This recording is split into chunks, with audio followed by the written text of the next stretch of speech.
So we're in Clovis, California. We just finished installing a in-sink aerator, Evolution Space Saver XP, and serial numbers over here on this side. You can see that guy. Serial number and model number.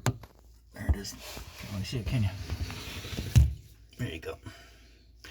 Anyway, so that's installed. All the existing plumbing is yours. We did replace the flange up here. The old flange was starting to leak, and so brand new flange, brand new putty, and that comes with the disposal, and of course the new unit, new line cord. Homeowner purchased both the unit and the line cord, so we got that installed, plugged in, tested, everything looks good. Ran water down it, no leaking.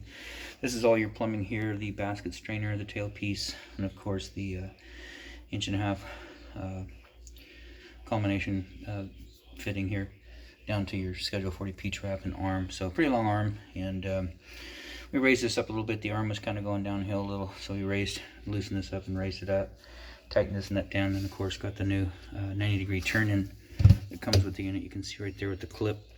That's specific to the Evolution series, and otherwise it's a bracket that goes on there with 2 screws. Tied back in, then of course the discharge hose, 7/8 coming down behind the hose. And we're going to shorten it up, but right now it's in a good location so it doesn't catch on the faucet. That weight, if you try and pull that hose forward, then that weight is going to hit on there. So just leave it where it's at, and everything else is yours back there.